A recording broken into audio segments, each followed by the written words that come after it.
Enseguida con ustedes el profesor Medófilo Medina.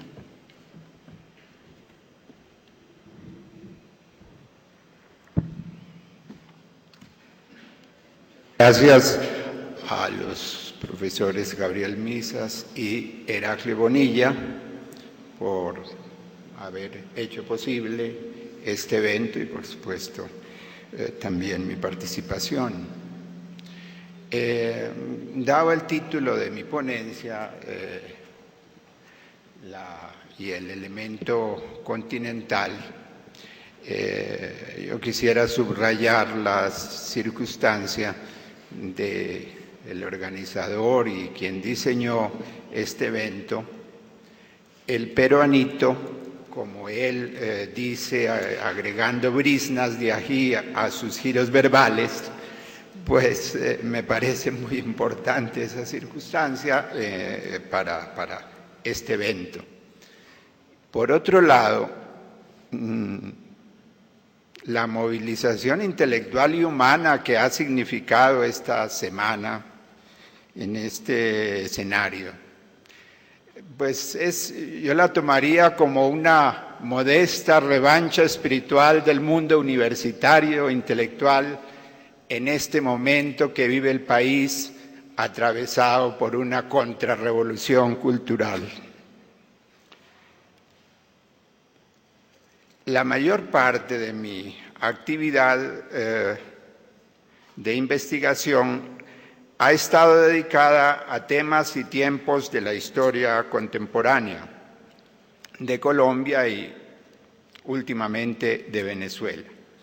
En mi trabajo en el Convenio Andrés Bello y en menor medida con la CAN he participado en la exploración de la enseñanza de la historia en la escuela básica en algunos países de América Latina. Una primera y elemental constatación ha sido el fuerte debilitamiento de la historia en la enseñanza a ese nivel. Se argumenta que se ha privilegiado la contextualización de los niños y jóvenes en su comunidad antes que por el camino de las largas narrativas históricas.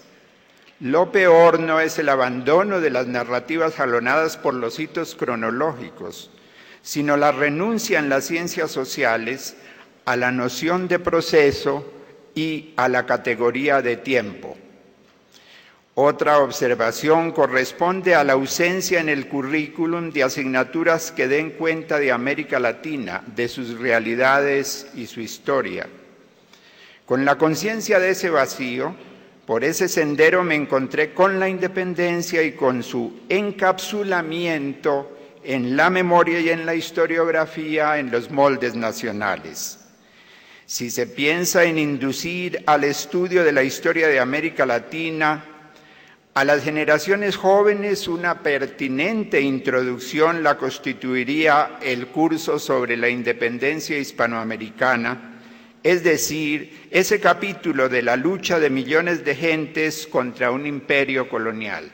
Me ha animado en mi exposición la precedente y mi ánimo entenderán ustedes al final de mi exposición por qué. En esta comunicación me moveré entre la memoria colectiva, el proceso histórico de la independencia y la historiografía. Los temas, la referencia político-institucional de las conmemoraciones, el bicentenario y los procesos de globalización, los tiempos de la independencia hispanoamericana, la proyección multirregional de los ejércitos patriotas, la relación entre áreas de paz y escenarios de guerra, las hegemonías historiográficas y, por último, alguna sugestión sobre un programa de investigación sobre la historia de la independencia. En 1910 se conmemoró en clave nacional el centenario de la independencia. La celebración se asociaba a la epifanía del Estado-Nación. En Colombia, la memoria sobre el siglo XIX era dolorosa y se tenían de manera muy presente tanto la última y más prolongada sería la última de las guerras civiles, la de los 1000 días, y la desmembración del país por efecto de la intervención norteamericana. Pero en los distintos países de Latinoamérica se compartió hace 100 años ese registro nacional en la organización de la efemérides. Adicionalmente, se hizo manifiesto un sentido hispanista en los eventos. Estas anotaciones las hago especialmente con respecto a Colombia, México y Venezuela, que seguí con algún detalle esas celebraciones. Y quisiera recordar algo, solamente un episodio de la celebración en México. La mañana del 15 de septiembre, un día antes del centenario de la independencia y el cumpleaños 80 del presidente Díaz, los representantes de casi todo el orbe, entre ellos el marqués de Polavieja, embajador de España, acompañaron al presidente a presenciar desde el balcón central del Palacio Nacional un curioso desfile. Con un centenar de actores improvisados se escenificó el encuentro de Moctezuma y Hernán Cortés. Los tambores y clarines anunciaban la llegada de Cortés, quien se acercaba montado en su caballo. Iba seguido por sus capitanes españoles, sus aliados tlaxcaltecas y su intérprete la Malinche. El grupo de Moctezuma, decían las crónicas, era aún más brillante. Despertaba en la imaginación el recuerdo de aquella corte de los emperadores mexicanos, soberbia por las riquezas naturales empleadas en sus ornatos y por la fiereza de sus guerreros.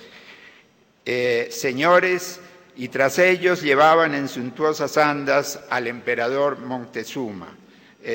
Es bonita la narración, ¿verdad? Pero por esos mismos días, para ver la ambigüedad del tratamiento de lo indígena en México, pues de exaltación y a su vez de incomodidad, visitó a México el secretario de Estado, Eliud Root, y el presidente Díaz, ya con sus 80 cumplidos, regaló unos 10,000 pantalones occidentales para los indios en México, para que estuvieran en la ciudad un poco para no herir la sensibilidad civilizada del señor Root. Bueno, estas cosas las he tomado de un bonito libro de Enrique Krauss, La presencia del pasado, cuando escribía bonitos libros. En el sesquicentenario se mantuvo, es decir, en los años 60, inconmovible la referencia nacional, pero se manifestó una cierta sensibilidad nihilista frente al proceso de la independencia que expresaron desde sus respectivas perspectivas la derecha y la izquierda. La primera, por la nostalgia de los buenos tiempos pasados; la segunda, en la representación de las nuevas formas que cobró la dependencia en los siglos XIX y XX, y de allí surgió esta idea de la segunda independencia. El ingrediente hispanista se envolvió entonces en la apelación a la lengua y a la religión como los baluartes de la pertenencia de América Latina a la civilización occidental y cristiana, evocación negativa referida al socialismo que unos años antes había pisado el hemisferio occidental. El bicentenario, es decir, en lo que estamos ahora. Dado el constitucionalismo latinoamericano, no me refiero a la Constitución de Cádiz, sino a este movimiento del 91 al 2008, ha brindado algunos términos que se proyectan en la memoria sobre los países, su condición multiétnica, pluricultural. Y esto ha aflorado en la conciencia pública, aunque no en la organización oficial. El hispanismo sigue en pie en el discurso oficial, pero no asociado al recuerdo de la caída del imperio colonial, sino a la promesa de una colaboración económica y cultural con España, promovida ese tipo de registro por el gobierno español y por las agencias españolas. Y para ver en términos operativos esa continuación de lo nacional, cada país ha conformado sus comités nacionales de conmemoración que protagonizan reuniones protocolarias, pero que no pueden proyectar iniciativas y eventos de conmemoración común del proceso de la independencia. Lo anterior hace contraste con el fenómeno de recomposición planetaria en que vivimos, en el cual, me refiero a la globalización, las grandes áreas y regiones del mundo buscan espacios de participación y protagonismo.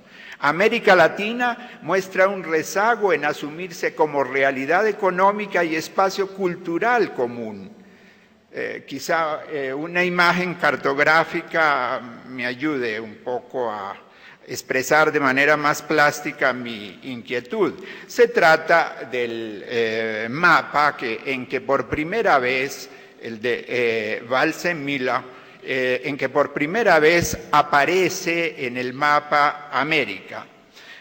Como ustedes pueden ver, las convenciones, los nombres, pues están mucho más presentes en las otras áreas del mundo e incluso la forma pues se parece más a los mapas actuales de las otras regiones, mientras que América es una porción allí informe y sin nombres.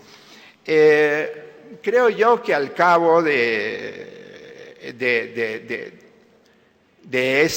este trecho histórico pasado, podemos ver la independencia como ese momento en que América, en que Hispanoamérica se asume como un sujeto geosocial y como un referente geopolítico no encapsulado ya en un imperio.